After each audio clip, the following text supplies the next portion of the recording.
share screen. Okay. So once again, hello and good day to all who will be watching this video. And this video presentation is my outcomes evaluation number 4 in Signal, Spectra, and Signal Processing Lab. And by the way, I am Melvin Ilucero, 2019-333 BSECE, a student of LPU Laguna. So let's go with our topic. So the topic of this video is about Fourier transform. So it has its objective is the number 1 is to determine the Fourier transform of signals and plots its frequency spectrum.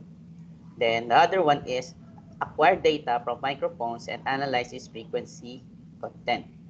So attached to this activity is we have here a program. So we have a program here, items 1 to 4. So to minimize the length of this video, I will be doing only the item number 1 and item number 4 because I believe item 1 up to 3 have the same objective of determining the Fourier transforms of signal and plotting its frequency spectrum. Then the activity number 4, or the item number 4, determines the proper way of identifying and recording your own signal and transforming it into signals, into spectra. So let's go with our program. So first, let us open our DNU Octave. So this is an open software just like an MATLAB. Okay, wait for it. Okay, so we will go for the auditor. Then let's do this program number 1. So we have here spectra with varying FFT points. So first, let us define some terms. So what is a Fourier transform? So this is our topic for today. So Fourier transform is a mathematical transform that decomposes functions depending on space or time into functions depending on spatial or temporary frequency, such as the expression of musical chord in terms of volumes and frequencies of its constituent notes. So where do we use this Fourier transform? So it is used as an image processing tool uh, in order to decompose an image into its sine and cosine components. So imagining we are transferring these audio signals into some way of we can visualize its image. So this is the use of this Fourier transform. And also, output of the transformation represents image in Fourier or frequency domain. So that's what I'm talking about. While the input image is in a special domain. So this is what is the Fourier transform all about. So next, spectra with varying FFT points. So first, let us define this. What is this FFT means? So FFT means the past Fourier transform, or it is the algorithm that composes and discrete Fourier transform DFT of a sequence or its inverse. So the IDFT, or the inverse discrete Fourier transform. So it is used for science of audio and acoustic measurement as an important measurement method. So it also converts signals into individual spectral components and provides frequency information about the signals. So if we have already try to record some of your voices in the past, so basically you have this image when you are try to record on your phone. So this is what the uh, fast Fourier transform image of your audio looks like. So first, okay, so let's go with this number 1. So to demonstrate the effect of changing the value of n synthesized as a sine wave with 30 samples at 10 samples per period. So first, let us copy this whole program into our GNU Octave.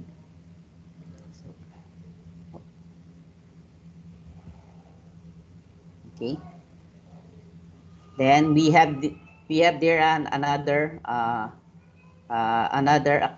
another instruction to do.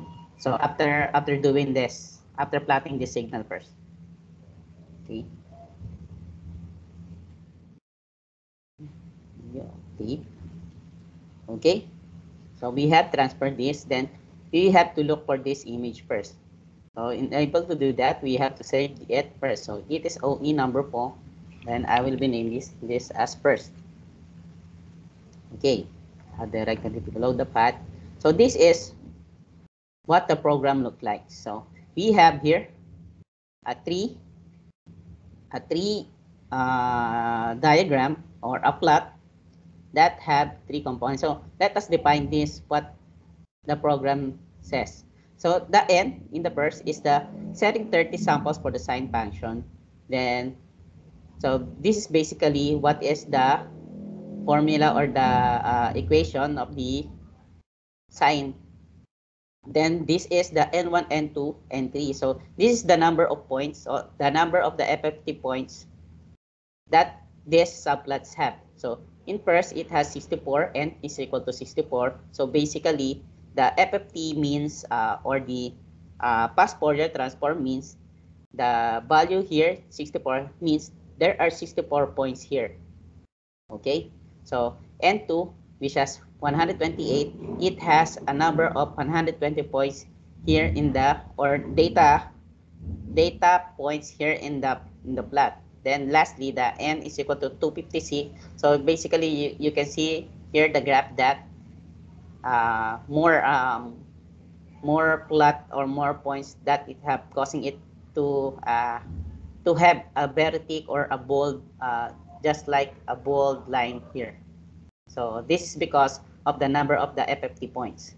So x1, x2, and x3 are the points of the sine, and then the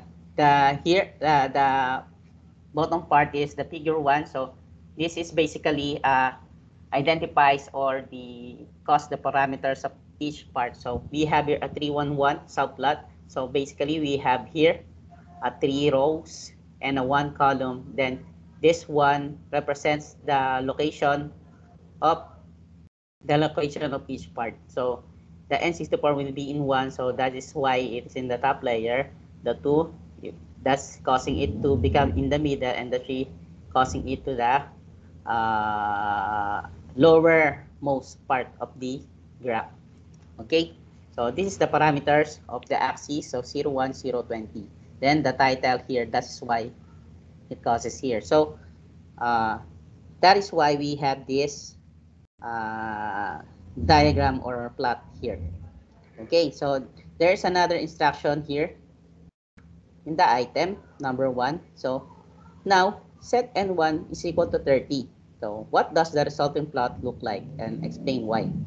So we just have to edit our program. So N1 says we should transfer,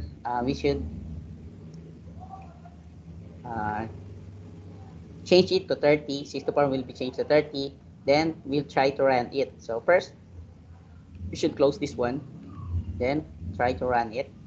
Then this is what it looks like now. So basically, the second and the third subplot, there will be no change because we don't change the parameters of this.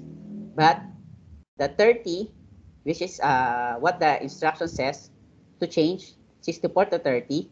Then 1, 2, 3. If I have already count this one, and if you count this and try this into your own GNU Octave, you can see and you can count that it is already in 30 points. So basically, this N here identifies the number of FFT, or the points that the plot we will be having. So that is why that is what N here purpose. So affects our plotting. So okay, so let's go with the, so basically N2 question number 2 and 3 have this, configuring this objective is configuring or identifying what your plot supposed to have. And now let's go with the item number 4, or the spectral analysis of each of speech and audio. So now acquire a signal using your computer microphone by running the following program. So we have here, the purpose of this is we will be recording our own voices. So in order to do that, so we have to have here a new script. So we will be having an F. We just have to follow this one. Fs, then up to this. Then I will be sorry, forgot to copy. Then instead of having this f of s, it is the frequency 11025. So now we will be